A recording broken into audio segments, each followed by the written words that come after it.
David Sirota has worked in journalism, politics, and the entertainment industry for many years. He has previously worked for the independent Senator Bernie Sanders of Vermont, both when Sanders was a House member and then as a presidential candidate. He was nominated for an Academy Award for Best Original Screenplay for his work co-writing the 2022 Netflix film Don't Look Up. Sirota founded the Lever News back in 2020. It was under a different name at the time, and it is a reader-supported site that specializes in original investigative reporting that follows the influence of corporate money in Washington, and it is subscriber and reader dependent, and yet has grown to employ 19 reporters and editors. Sirota just launched a new podcast called Lever Time as well. We will talk to him about all of that, as well as recent reporting he has done on how airline-funded members of Congress are trying to block critical consumer reforms, as well as some of the problems inside Boeing. We are always delighted to have someone who is doing so well, kind of being an exemplary figure of what independent media can achieve. David, good evening. It's great to see you. Thanks for joining us tonight. Thanks so much for having me, Glenn. Sure. So before we get to these individual stories, which I absolutely want to focus and spend the bulk of our time on, let's talk about the lever, because obviously independent media and independent journalism is a major focus of mine. It's something that I believe is absolutely critical for our country, the ability to do real reporting, not just punditry, without relying on major media corporations and all the constraints that they have. So just talk a little bit about the origin story of the lever and how it's grown into this kind of behemoth that's really breaking some significant stories. Yeah, I mean, I was working on Bernie Sanders' presidential campaign, as you mentioned, and after the campaign, I wanted to go back to journalism. I had taken a hiatus from journalism when I worked on Bernie's campaign, and I wanted to start an independent media outlet that focused on money at the center of it. By that, I mean following the money. Our stories, if you read them at levernews.com, you'll see almost all of them have money and corporate power at the center. And the reason a reader-supported entity, I think, is necessary for that is because a reader-supported entity gives you a foundation that's sustainable to report on power and money. Power and money doesn't usually fund adversarial investigative reporting about power and money. So that's why our model exists the way it is. And I think the stories we're going to discuss will illustrate the kinds of stories that we do, and that in a lot of ways other corporate media doesn't do. Yeah, and I think a lot of times, too, there's a perception in independent journalism and independent media, often true, that the easiest way to succeed and to develop a very enthusiastic subscriber base is if you kind of plant your flag in one political party or the other, or on one side of the ideological spectrum or the other, and just kind of feed people the validating claims that they want to have. Your site, I think, above all, avoids that. You are very bipartisan in the targets, and one of the stories that you actually broke and have had a major impact on in terms of debates in Washington and on various news networks is the story about the attempt by some people in Washington to reform the airlines industry, one of the worst industries to have to deal with. I know personally I do everything possible to avoid domestic flying inside of the United States because of how miserable it is, how abused you are, how impossible it is to even be treated like a human. So there's now some reforms being proposed, and yet there are members of Congress who like to posture as populists, but who receive massive donations from the airline industry who are now blocking it. So this is what you've been doing, is tracing this money, tracing the way in which these people are trying to block these consumer and passenger-friendly reforms. Talk about what these reforms are and how they're being blocked. Yeah, so this story, and you're right, it does deal with both parties. This story starts, I think, way back in the 2022 Southwest Airlines debacle, where Southwest Airlines went down during the holidays. Its software went down. Then Secretary Pete Buttigieg, the Biden administration Department of Transportation Secretary, had been warned that he needed to get tougher with airlines in the lead up to this. He sort of ignored those warnings, and he got, rightfully so, and we broke that story way back then, he got a lot of scrutiny and a lot of criticism and a lot of pressure to actually do his job. And for a while, he kind of pretended like he didn't have any power to deal with the airlines. But after enough pressure and scrutiny, guess what? he does have power to actually crack down on airlines. And so he ended up, in my view, doing the right thing. He put forward a rule that says, it's kind of amazing that it hadn't been on the books before that, but that basically said, listen, if your flight gets canceled or significantly delayed, the airlines have to automatically refund you your money. And let's underscore automatically. So the Biden administration put that rule out about a week. And I think we should say that election years tend to foster these kinds of policies because there is an election in about 6 months, and giving consumers and passengers something that they deserve, I think, is more likely in an election year. But go ahead. 100%, 100%. And this seems like common sense, right? If the airlines don't render you a service, they have to immediately automatically give you your money back. A lot of celebratory headlines.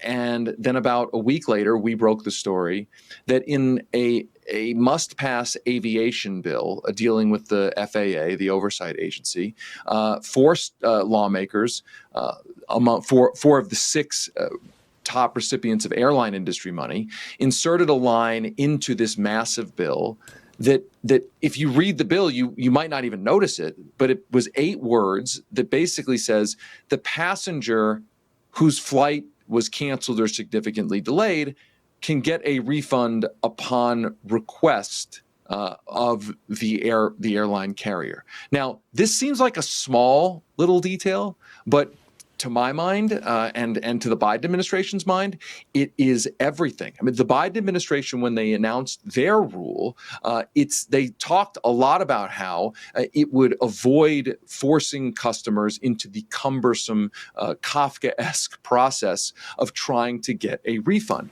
So here's what ultimately happened. Here's what really happened.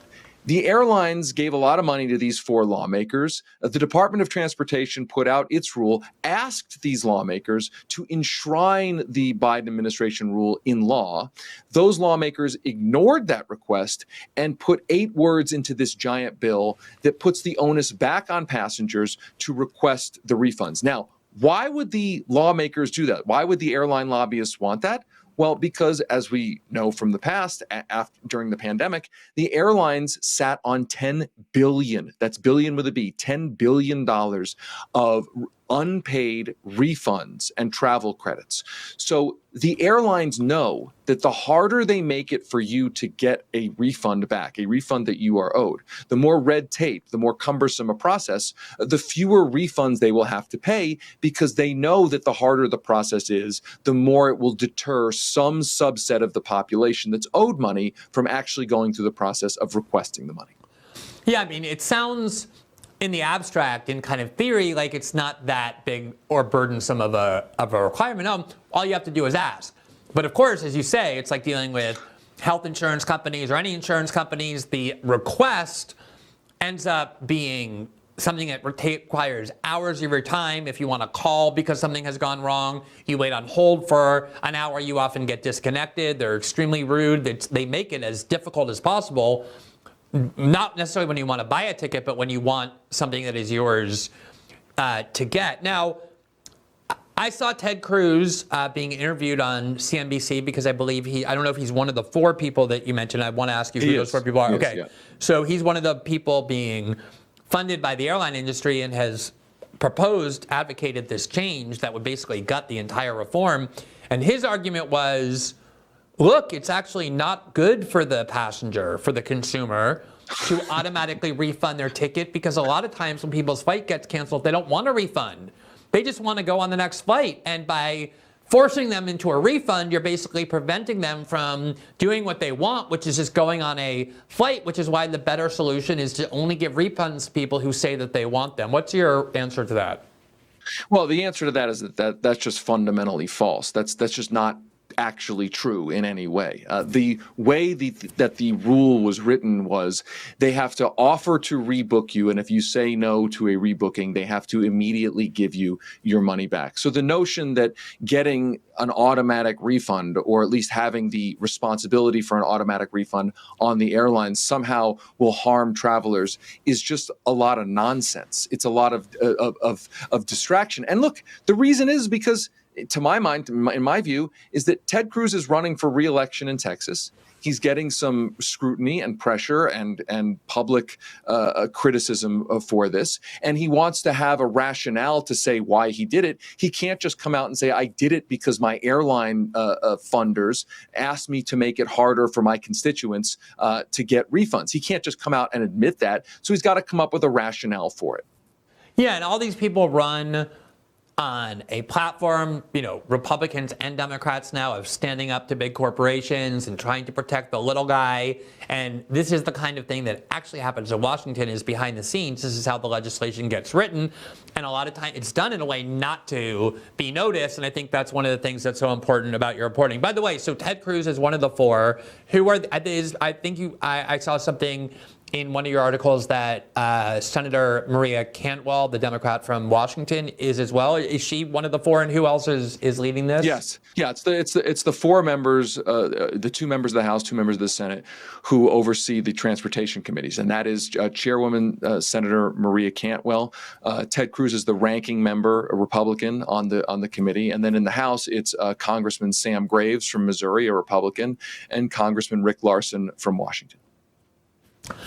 So I just want to shift gears a little bit to something else that's been going on in the airline industry, which is the very serious and alarming problems that Boeing aircraft have had, near catastrophes with Alaska Airlines. I think a lot of people who question whether or not there's too much federal regulation and too much intrusion into the free market think that there is some legitimate functions for government. Making sure planes are safe would be one, making sure medications are safe is another.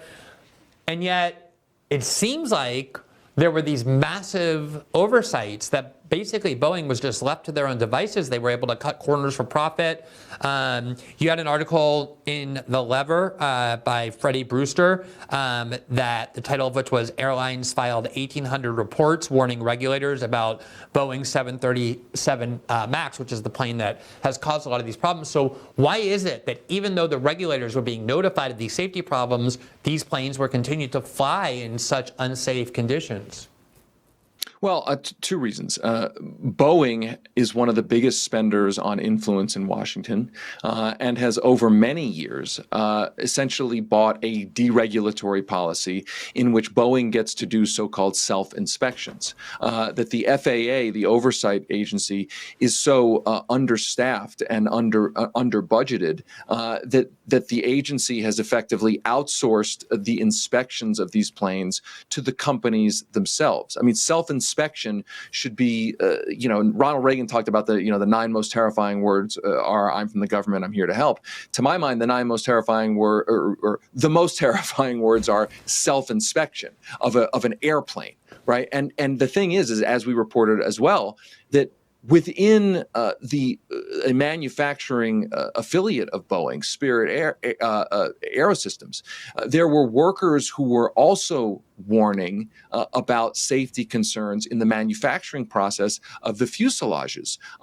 And so what we really see with Boeing, and Boeing is a monopoly, that's another part of the problem here, in that Boeing is a monopoly that is underregulated, spending a huge amount of money on influence in Washington, and spending ever more money on things like stock buybacks and executive compensation rather than capital investments in its own capital infrastructure. It's really a perfect storm of bad, and the hope is that the reporting that we and others do makes it a little bit better, at least pressures the government to actually do a better job at this.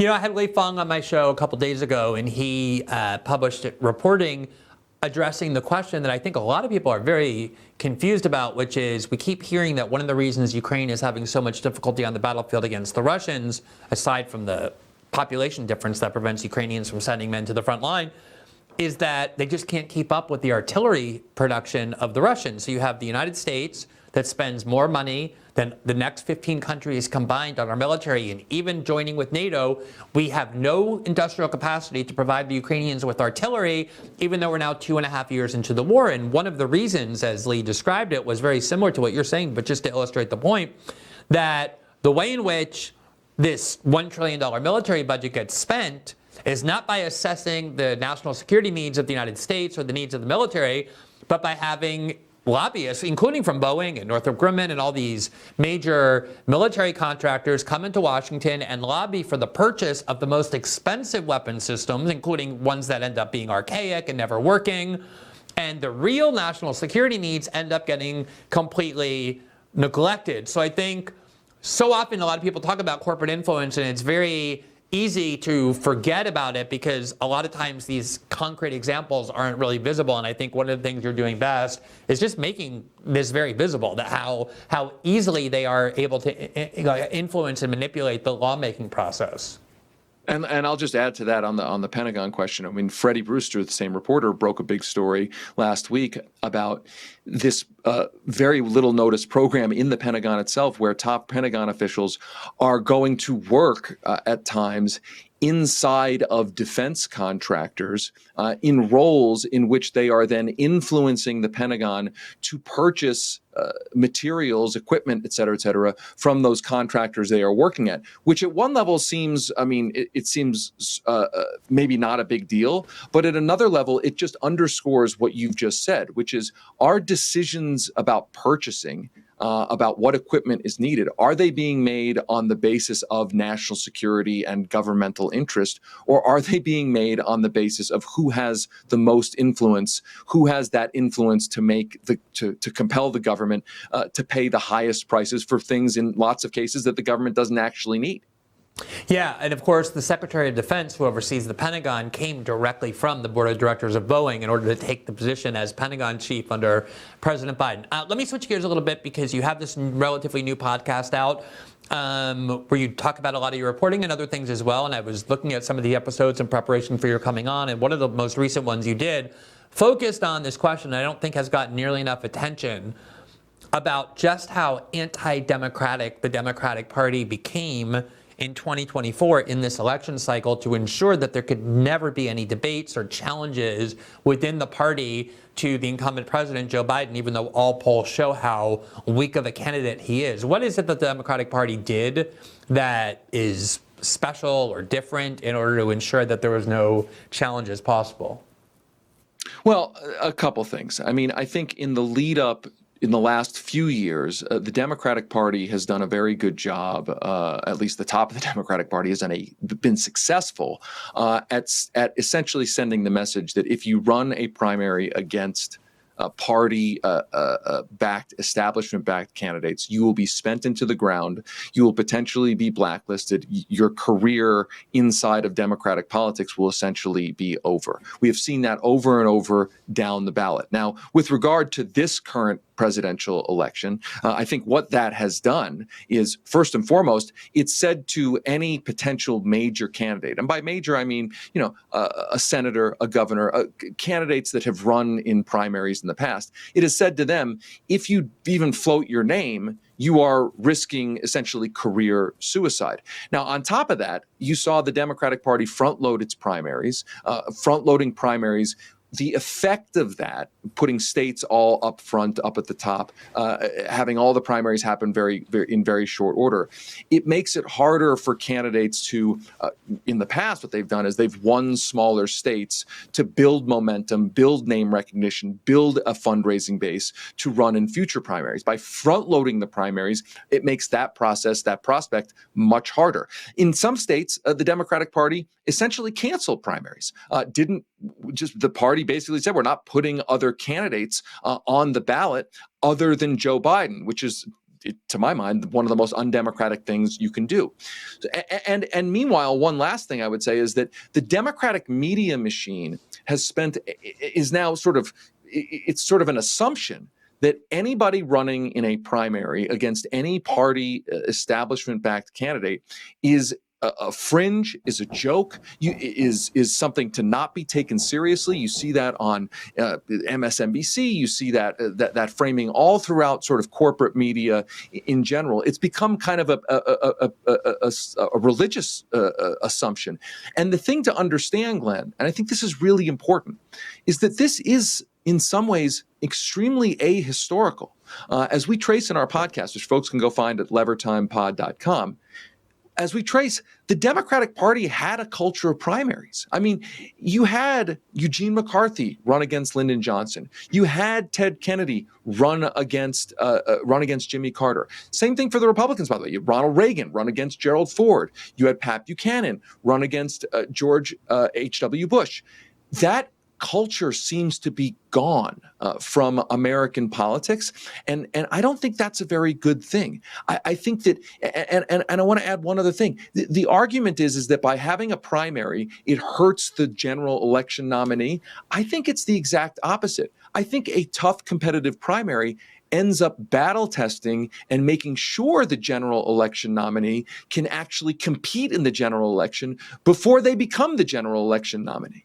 Yeah, and you saw, even though the former president, Donald Trump, was running in the Republican Party, he had a lot of challengers to his candidacy, and as a result, even though he didn't participate, the Republican Party got in front of cameras and got in front of an audience and sold the Republican Party repeatedly while the Democrats were silent. I remember early on, Simone Sanders, this is when RFK Jr. was still a candidate in the Democratic primary, and he was polling at 15 to 20%.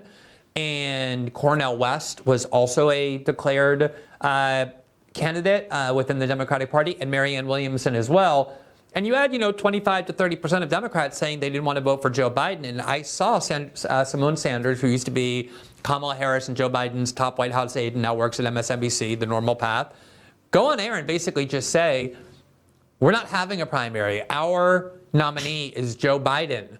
And I listened to it, and I was wondering to myself, how can the DNC just declare that there's not going to be a primary? And as you say, they did everything possible to ensure that it didn't happen at the same time that they're insisting that they're the only ones who can save American democracy.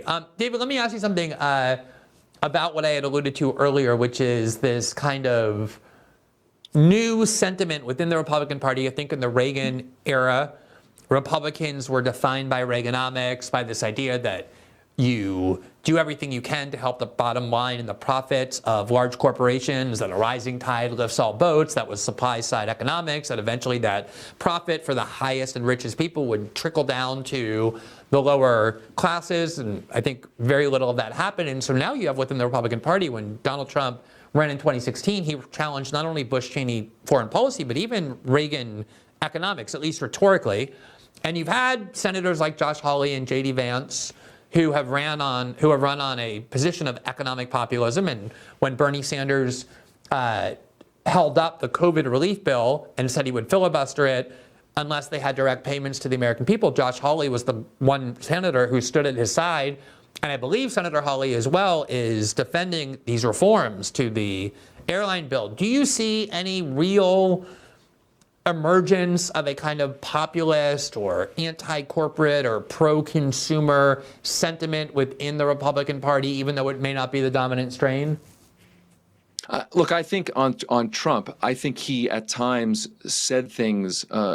He echoed rhetoric that was an appeal economically to working class people. I don't think he did veto that COVID bill, because the $600 that Bernie Sanders and Josh Hawley got, he said, weren't enough. And he said, I want $2,000 in this bill. So yes, there were occasional acts as well. But I take your point about the prime. Yes, I don't think he got right. I don't think he governed much differently than past Republicans when it came to economics. But I will say, I do think you are right to say that the Democratic Party on economics has clearly decided that it wants to appeal to, it really doesn't want to talk very much about economics. It wants to talk about cultural and social issues to appeal to kind of affluent voters. And I think what that's left is a kind of a vacuum and a competition for working class voters. Now, I think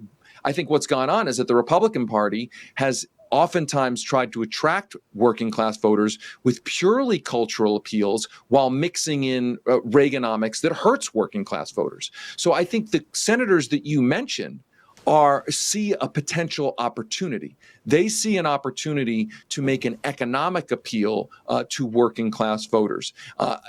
Will they follow through and actually follow that path? I mean, that to me remains the big question. It also remains a question to me is where is the New Deal wing of the Democratic Party? Where did that wing of the Democratic Party go? And by that, I mean the populist economic wing of the Democratic Party that existed into at least into the early Obama administration. I think the answer to that question is that Wall Street doesn't like that part of the Democratic Party and has worked very hard to rid that part of the Democratic Party from the party. So it has created a huge opportunity for the Republicans. But I will say one last thing I just want to say on this. I'm not convinced that the Republican Party as a party, its leadership, its establishment, is really serious about economic, working class economics, because it is a party that has been if really more aligned with corporate interests up until this point. But again, I think things can shift. It's going to remain to be seen whether they will. Yeah, like I said, it's a strain, but it's by no means the dominant faction, but you hope it grows. Right. If you ask Josh Hawley or J.D. Vance, those people of the world, they will tell you they think their future of the Republican Party is to have affluent suburbanites migrate further to the Democratic Party, as they've been doing, and to have the Republican Party become the party of a multiracial working class. And there's some voter trends that suggest that that's happening to some extent. But I think there are people in the Republican Party who believe that that's the path to electoral success, whether that is matched by policy. I mean, I will tell you, I remain mystified, or not mystified, I'm not confused about why, but it remains the major weakness of the Democratic Party, to my mind right now, is that it comes off as a party that is not interested in speaking economically to working class voters. And that is a huge vulnerability. They are betting, and I'm not saying in the short term it's necessarily a bad, a not smart political bet. They are betting that, for instance, the reproductive freedom, choice, abortion, et cetera, that argument about how the Republicans have gone so far to the extreme end on that alone will win them the election. I think that's a dangerous gamble for the long haul. If you don't have a message about what people are dealing with economically, what the working class is dealing with economically, you may be able to win an election here or there on cultural issues, social issues, which are important. You may be able to win some of those elections, but over the long haul, the question always typically in America, comes back to, are you better off than you were 4 years ago? And better off meaning better off on the economy. Are you able to survive?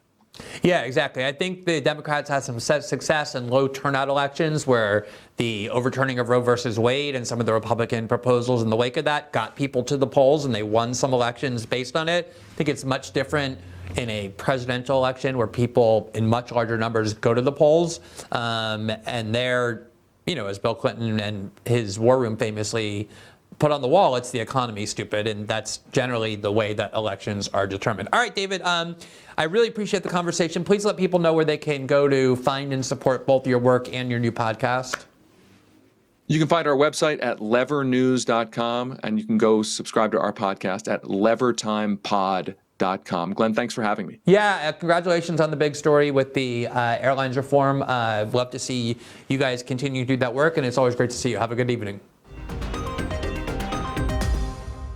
Thanks for watching this clip from System Update, our live show that airs every Monday through Friday at 7 p.m. Eastern, exclusively on Rumble. You can catch the full nightly shows live or view the backlog of episodes for free on our Rumble page. You can also find full episodes the morning after they air across all major podcasting platforms, including Spotify and Apple. All the information you need is linked below. We hope to see you there.